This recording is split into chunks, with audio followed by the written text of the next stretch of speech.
Yo, what's up guys to a new YouTube video. In this video I will be breaking down the ultimate guide to hair health and exactly how I reversed balding and hair thinning at 19 years old. You can see here on the left side, this was when I was 19. I looked, pretty awful I would say. Very unhealthy, not only the hair, but my skin as well and dark eye circles. You can see here, very thin hair, like gray hair I would say. This is me now. I'm 21 years old. My skin is a lot better, but you see my hair is also blonder, thicker, and longer. Like it's way better quality. So in this video, I will be going over exactly how I fixed my hair loss naturally, being able to see drastic changes in the first couple of weeks of taking this seriously.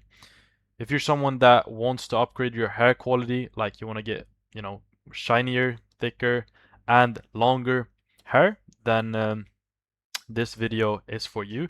Or if you're someone that's concerned about balding, hair thinning, whatever, then this video is also for you.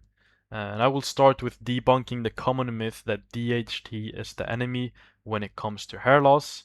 And then we'll be going over diet and diet rules, sunlight exposure, circadian rhythm, nervous system regulation, toxins, and the hair masks as well. And something that's very important is that these four pillars must go hand in hand for you to actually see real results within just a couple of weeks. If not, you risk stopping or slowing down the process by a lot. So make sure to stay tuned for this whole video. Watch every single pillar so that you don't miss anything. I think that these four pillars are the most important ones when it comes to hair health. So yeah, debunking the DHT myth. If you're someone that's been looking into hair health before, then you know that DHT is like the common or like the enemy basically, the root cause for male pattern baldness. But this is not really the case. And first of all, if DHT itself were the root cause of hair loss, the pattern wouldn't even make sense. Like it doesn't make sense. Historically, men had much higher androgen levels than men today. Yet long and thick hair was super common. Like if you look at this Native American, of course this is probably an AI picture, but this is what we've been told that the Native Americans look like, and they still do. Some of them still do. Um, Even today, many men with high DHT have full heads of hair, while others with low testosterone and low DHT still go bald. Just look at the average gamer that sleeps bad, eats processed foods. You know, look at this guy. This is a common, like a regular gamer that eats processed foods and sits inside under artificial light. And I was also here, I was a gamer before, and that's when I was like, my hair was thinning because I was in this stressed state all the time. Yeah, and this alone would be enough evidence to prove that DHT myth, the DHT thing, is just bullshit. This guy got low DHT, but he still is bald. This guy got high DHT, but he still has long hair. Make that make sense? Yeah, and as I said, Native American men had high DHT, which is crucial for proper bone growth, sexual dimorphism, and the neurosteroid function. So it doesn't make sense. Why would this, hormone be the villain? Why would this be something bad? And the real villain here, in this case, is heavy metals. It's actually heavy metals. It's aluminium, mercury, and lead, primarily. And then you have it from fish, from arsenic from rice, and then from tap water. Mercury from fish, arsenic from rice, and a variety of heavy metals from tap water are three of the best documented examples in the scientific literature. So, for the average person, this is often the primary contributor to heavy metals in the body. And in context to hair loss as well, we also have things as shampoo and other heavy metal filled hair products that contributes to hair loss. So let's break it down here. DHT isn't the main reason why people lose hair. I would say it's more of a side effect of another problem. In men, when there's inflammation in certain tissues, the body will produce more DHT in those local areas as a protective response. The scalp is especially vulnerable because it naturally gets less sunlight, reduced blood flow compared to other areas, and constant exposure to chemicals and heavy metals from example shampoos, conditioner, or hair wax. And especially if you're wearing a lot of hats or you're wearing caps, whatever, you will get reduced blood flow and your scalp won't see the sun as much. Most people put these hair products full of chemicals directly on their scalp every single day, such as shampoo. These chemicals and toxins, like heavy metals, directly gets into your scalp, causing irritation and raising inflammation by a lot. And what people has to understand is that whatever we put on our skin will get absorbed, no matter what you think. It doesn't matter what you put on your skin. You can put something natural on the skin, it will get absorbed. But if you put something toxic, like filled with chemicals, it's gonna get absorbed into your body. Um, yeah, and this will be causing a lot of irritation and raising inflammation by a lot. In response, the body increases local DHT production, as I said before, in the scalp, and that higher DHT starts to detoxify the metals from the scalp, which leads to shrinking the hair follicles. Most people see this as like, oh, okay, I need to take DHT blockers because when you look at studies, DHT is more present in people that got hair loss. So these DHT blockers like finasteride or dutasteride literally stops the DHT production, which will only lead to a cancellation of the detoxification of heavy metals through the scalp.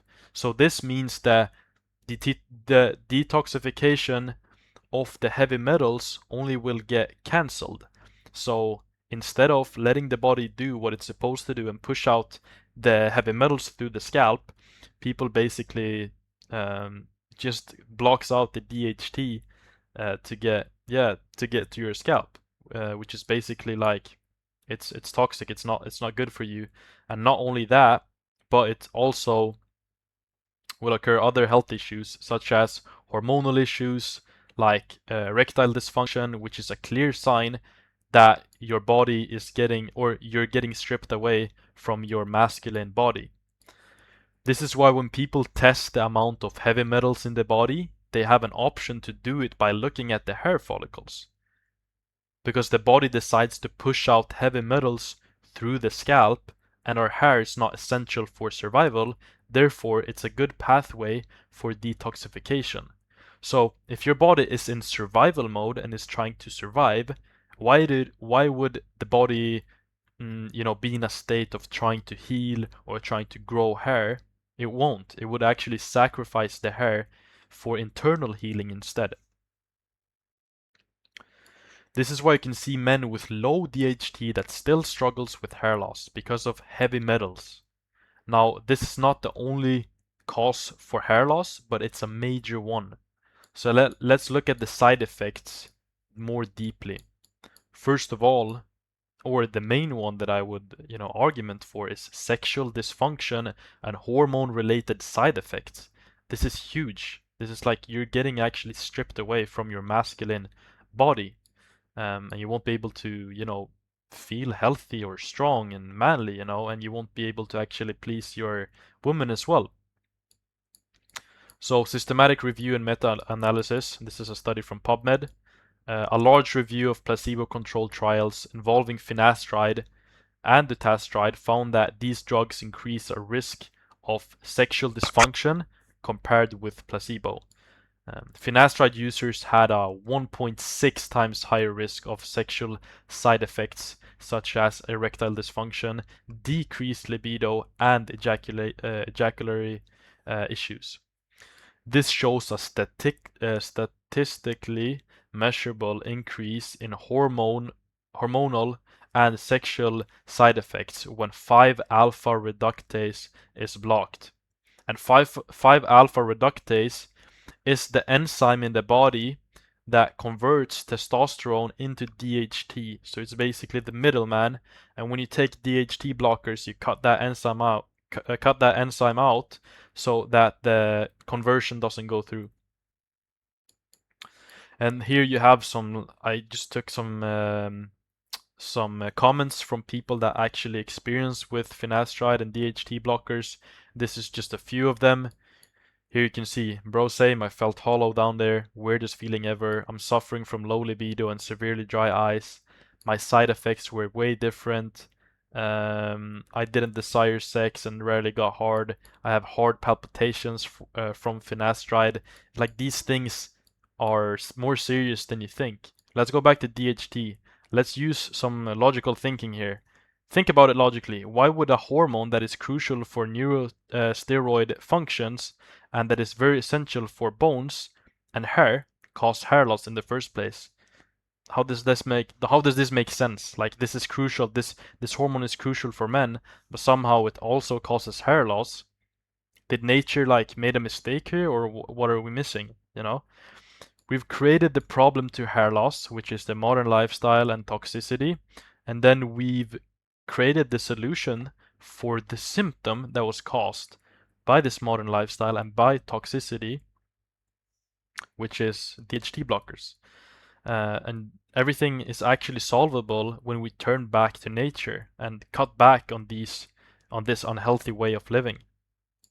So Philip, how do I detox heavy metals? So first of all, we already have detox systems built into our body, like the liver, bile, lymph, kidneys, skin, and gut. The problem isn't that the body cannot detox. The problem is that these systems are often overloaded, undernourished, or constantly inflamed. And the only long-term solution is to go back to a natural way of living, focusing on the main staples in health. Animal-based diet, ideally raw, sleep, light environment, grounding, these things that I go through in this YouTube video. When there's different detox protocols that you can follow that will drastically detox heavy metals from your body. And one of the safest and most effective detox protocol is doing mineralized hot baths, or ideally sitting in a hot spring. So just like these monkeys right here, you want to be in a hot spring and detox the heavy metals.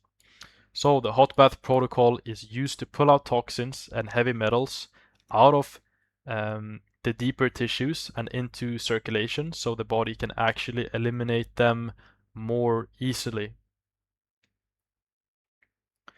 And when you do the hot baths, you want to make sure that you get the water temperature to 39 to 41 degrees Celsius.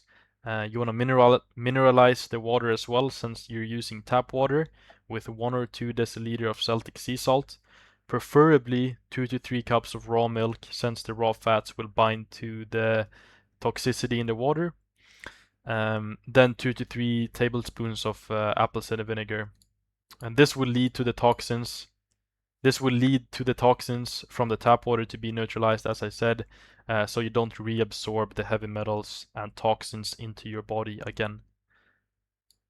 And when you do the hot springs, you want to make sure that the hot springs is fully natural as well.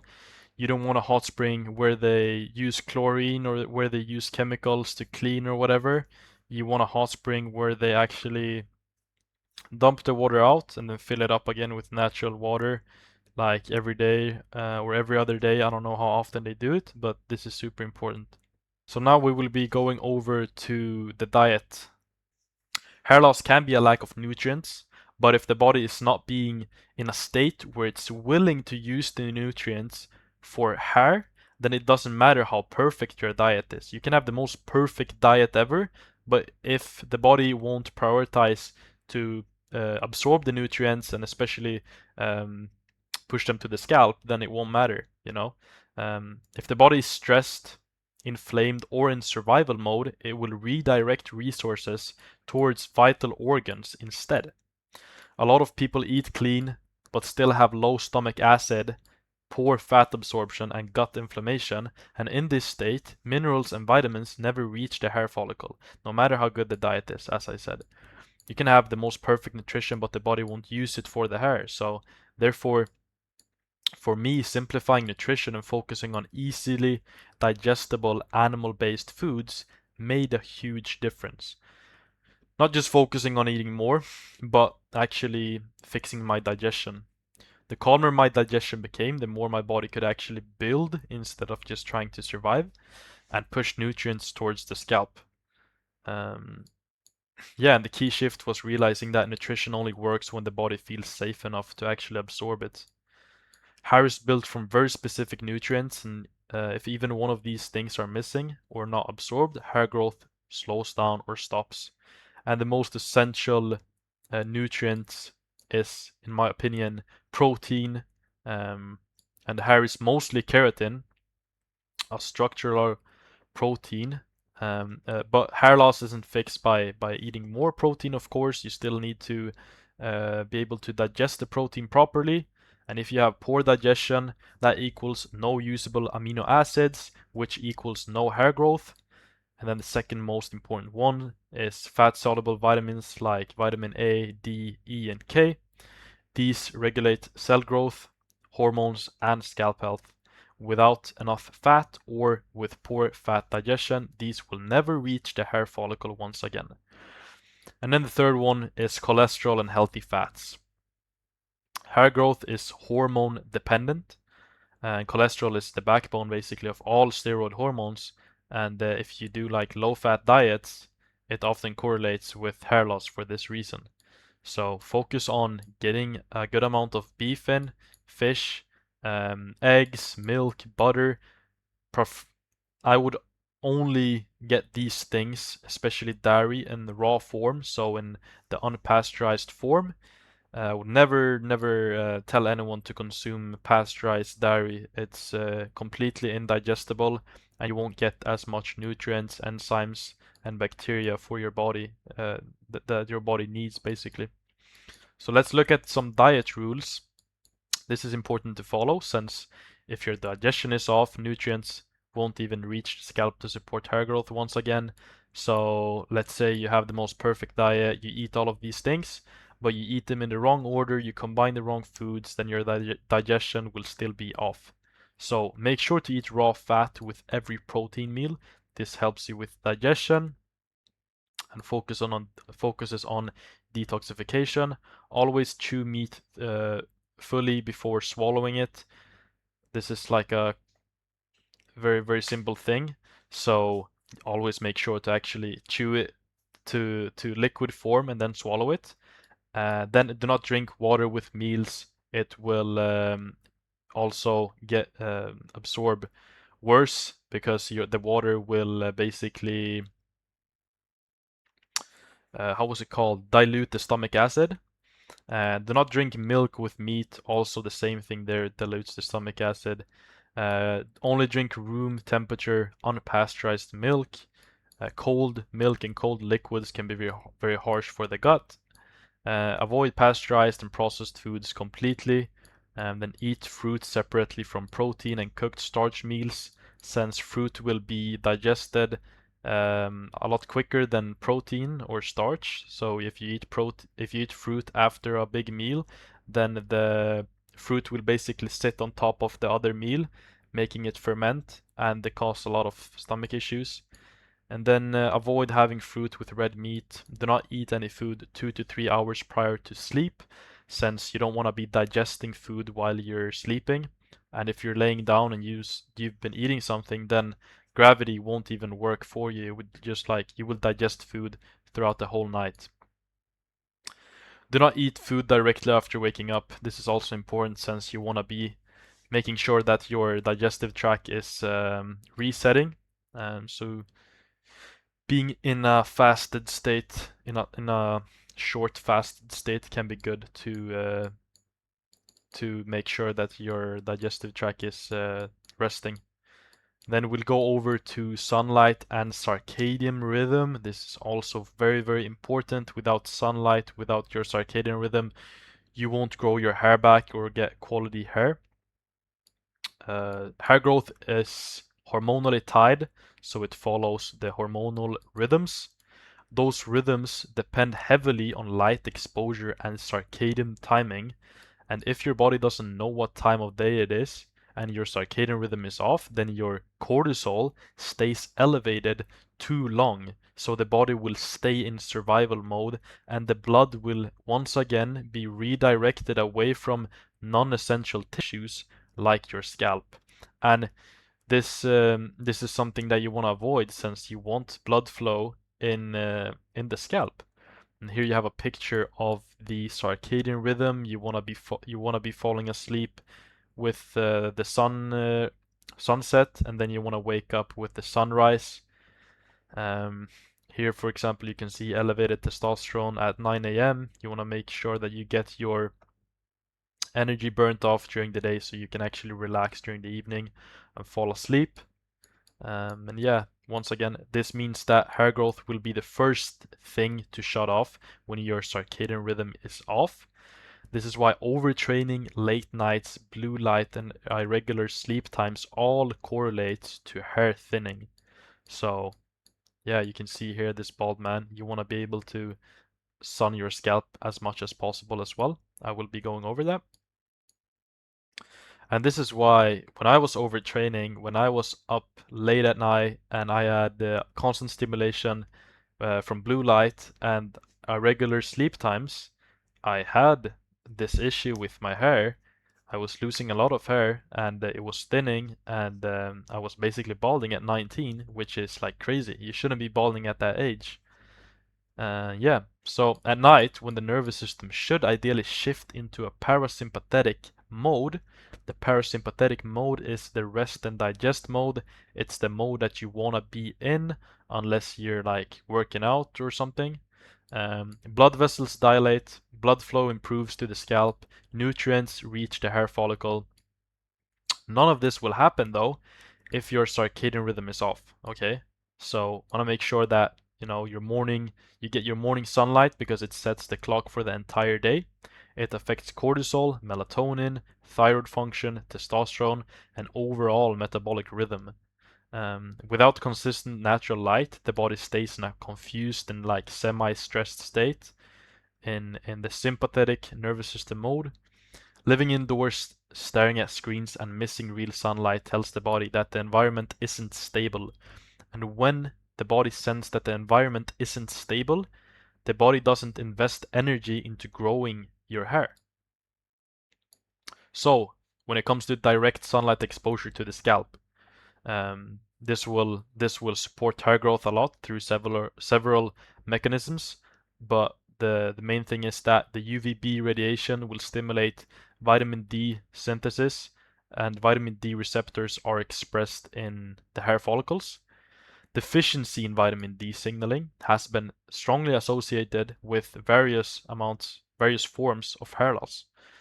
So in short, regular exposure to begin with will be crucial for hair growth, and after a while you can increase the time of exposure to maximize the vitamin D synthesis, scalp circulation, and nutrient delivery to your hair follicles. So my experience, once I aligned my sleep and light exposure, everything started to regulate. Um, and this was one of the hardest part for me since my body has been used to staying up late and playing video games, basically throughout my whole life and my childhood. And now, right now, this is the first time in my life I've been this avoidant of blue light and EMF. And this is also the first time in my life I'm able to fall asleep at 9 o'clock, 9 p.m. and wake up at 6 a.m. So this just goes to show how much your light environment actually affects your sleep. Before I was like pretty conscious of light exposure, EMF exposure, but I didn't take that seriously. And now I take it very like autistically. Like I'm avoiding blue light all the time. Of course, my lights right now are on, but it's only for you guys. I'm sacrificing my light environment to record this video for you guys. I'm gonna turn it on off and put on my blue light glasses as fast as possible after this video. So yeah, this just goes to show how much your light environment affects your sleep. And this is a picture of me right now when I'm sleeping. Yeah, you guys don't have to judge, but yeah, this is me right now. Yeah, so you want to eliminate blue light exposure and EMF exposure completely. And when it comes to this, distance is key. Distance will be your friend here. So stay far away from screens. This is like my setup when I work on my computer, set up my electrical devices, and then I put in my mouse and my keyboard to stay far away from the EMF device right here. Same with my phone. Um, do not use electrical devices when charging them, so just put them away while you're charging them. And then use blue light filters on your devices 24/7. This is the one that you should put on your iPhone. You can look up on YouTube exactly on how to do that. Then also I use airplane mode whenever I'm not using my phone, and if I'm home, I got Wi-Fi, then I'm also putting on airplane mode. Super, super important. Blue light blockers whenever you're inside after sunset. So here you can see a picture of me after sunset. I'm covered up with clothing as well, and I use my blue light blockers. You need to use the red ones that blocks out all of the blue and the green light. Also make sure to have enough clothing on yourself since you have light receptors in your skin. So not only in your eyes, but your skin as well. So in the evening, you ideally want to make sure that you cover up with clothing as well. And then we have nervous system regulation. Your hair will only grow when it's in the parasympathetic nervous system mode. Okay? This is what ties everything together perfectly. Chronic stress keeps the body in fight or flight mode, and in that state you won't be able to digest food, hormones becomes imbalanced, and hair growth will be sacrificed, unfortunately. Cortisol directly interferes with the hair growth cycle. Overtraining, poor sleep, constant stimulation all signals danger to the body. And as long as your body think that it's in danger, as long as that signal is present in your body, hair loss makes sense from a biological perspective. So when I stopped forcing my body and focused on calming the nervous system, my hair quality increased drastically. I focused on less intense training, more rest, better sleep, and just slower days in general. So trying to avoid this sympathetic nervous system mode. And that shift alone did more for my hair than any topical product. My hair didn't come back because I fixed my scalp. Of course, I'm gonna go over some things that you can do for your scalp. But it came back because my body actually felt safe enough to grow it out. And this means that you should avoid cortisol spikes at all costs. So you want to be here, you want to be chilling. You don't want to be affected by a lot of external stuff. So don't let anyone piss you off. If someone is able to control your cortisol, then you're a slave to them, funny enough, but that's actually true. Breathe deeply and be an observer of your own thoughts, okay? Don't let them dictate your emotional reactions. Don't stress over bullshit. Don't take life that seriously. Just look at the bald office workers that do take life that seriously. Stressing under artificial light, sitting down, not moving their bodies, stressing over whatever numbers on the screen, and then compare them to the average homeless guy that just like they're chilling, they're completely locked in with their circadian rhythm, they're outside. Of course, being homeless is not that optimal, but for hair growth and growing out your hair and being able to be aligned with your circadian rhythm, this is perfect. Yeah, and then rest more than you exercise. If you have elevated cortisol, then you don't want to be spiking your cortisol even more by going to the gym. So if you do work out outside, be grounded. Um, yeah, that's the most important thing. Then we have the last but not the least pillar. I will be speaking about toxins, raw fats, and blood flow. And if you guys are familiar with Holland, you can see him promoting a chemical shampoo here that will completely destroy your health and your scalp and your hair.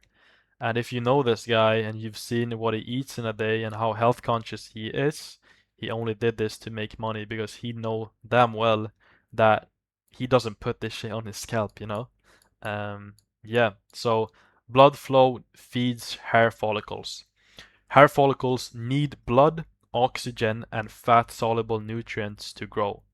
When circulation is poor, the scalp becomes tight, dry, and undernourished, and hair growth slows down or completely stops. So this is why it's so important for you to avoid a dry scalp, you know, and you want to promote as much blood flow as possible there. So healthy fats are essential for hormone production, nervous system function, and proper blood flow. And low-fat diets and chronic stress both reduce circulation to non-essential areas like the scalp. Raw animal fats were especially helpful for me. I use them both internally, like eating, and topically, because they supported my nervous system and hormones without creating digestive stress. And then when it comes to the topical part with hair masks and raw animal fats, raw animal fats like beef tallow or raw butter and raw bone marrow is more raw, are biologically familiar to the body. Their fatty acid profile is very close to human sebum, which means the skin actually recognizes them instead of reacting defensively like it does, like your body and skin does, with synthetic creams. So the skin barrier softens and relaxes. This improves local blood flow, which is critical for delivering oxygen, nutrients, and hormones to the hair follicles. Raw fats help dissolve hardened sebum and buildup. Many people have restricted blood flow, not because of their genetics, but because the scalp or skin is tight, inflamed, and chemically irritated. Okay, so raw fats will help you to lubricate this tissue in your scalp, allowing circulation to normalize again. So that's super important. You want to make sure that you actually go back to basics, go back to actually simplifying your health a lot, not applying too much stuff. And if you do apply stuff, it should be fats. It should be using shampoo such as raw egg yolks. I will come to that as well. Yeah, but that's the key when it comes to this. Okay, Philip, so how should I do this? When and how often should I apply these hair masks? So first of all, if you use raw bone marrow, which I recommend you to do, and of course use organic ones since you don't want any toxins coming with it. Slowly melt the raw bone marrow and apply directly on your scalp, on thin zones, but ideally on the whole scalp. Keep this in your hair for at least 1 hour, but the longer the better, since scalp will be moisturized, will be in a moisturized state and not in a dry and hard state. So, when it comes to, you can use it basically for how long you want. I can recommend you to put on a hair mask before you go to bed, and then you use like a something over your head to cover the hair basically and keep the moisture, and then you sleep with it for 9 hours, 10 hours. Then when you wake up, you wash it out with raw eggs, raw honey, and a small amount of raw apple cider vinegar. And this is the best natural shampoo combination that you will ever try, and it's the best one I've ever tried. Usually I've had a problem with only doing raw eggs for my hair.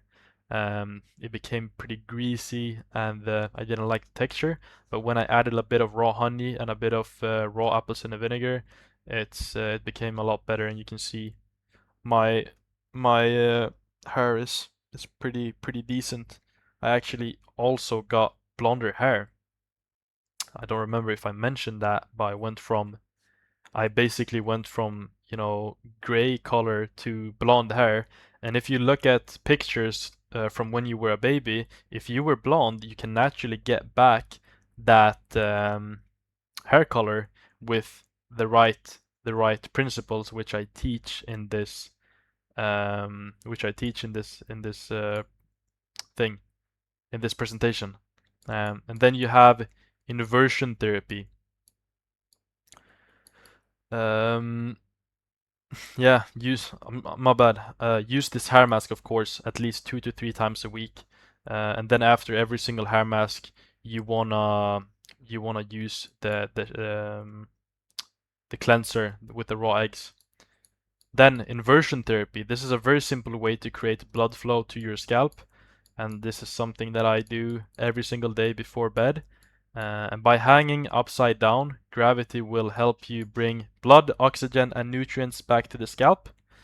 More blood flow equals better environment for dormant hair follicles to wake back up.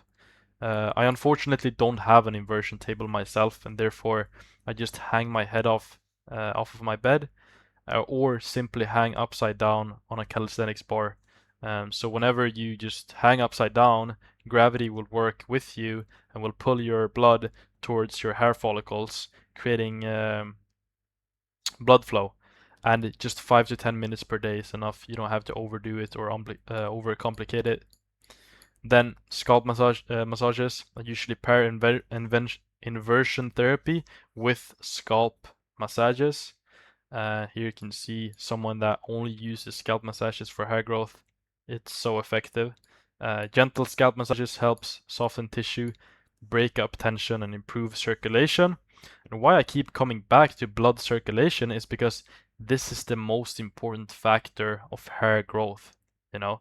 And when it comes to blood circulation and scalp massages, 10 to 15 minutes per day is more than enough. And then I have some extra things here I want to go over, which is still very, very crucial. So use linen clothing to gently dry your hair after shower. Don't use a regular towel, and especially don't use a plastic polyester towel. That will only damage your hair more. Of course, don't wear hats. You know, you should be getting natural light towards your scalp all the time, so it's also able to breathe. And then use a shower filter, ideally to prevent toxins from re-entering the scalp. As most of you guys know, and as I mentioned earlier, tap water still got heavy metals and chemicals in it, so you want to make sure that you eliminate that as best as you can. Then when you shower, this is actually very important. You should not use hot water, because hot water will dry your scalp out and your natural oils. So this is very, very important. Use lukewarm water ideally, or cold water. Only this will it will make a huge difference. And when I changed from hot water to lukewarm or cold water, it made such a huge difference. Then use natural bed sheets as linen or wool or cotton. Never use polyester bed sheets, since this will cause a lot of friction and worsen your hair quality. And then wash only hair after using the hair masks. Of course, if you're using the hair mask twice a week or 3 times a week, then you wanna, of course, rinse that out with the natural cleanser that I spoke about. And then healing your gut is super important. When I spoke about diet, I spoke about healing your gut. Very important to do animal-based diet when it comes to that. Then of course you can go into details when it comes to healing your gut, but that's a whole nother different topic that takes a long time for me to speak about. Yeah, so when applying all the value I gave you in this video, expect a drastic change in hair growth and hair quality after just a few weeks. And remember that these pillars, needs to work together. If one part is off, the whole progress will stop or get slowed.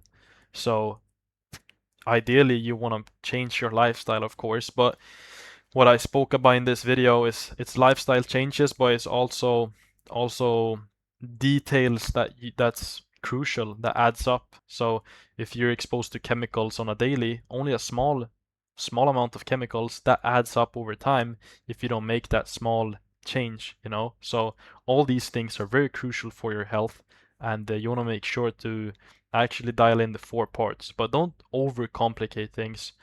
Just make sure that the core things are in place, and then dial in the details after that. You cannot really focus on the details if your core is unhealthy, or if your core, like diet, sleep, nervous system, and the circadian rhythm is off, then it doesn't matter what type of hair mask that you put on your hair, you know?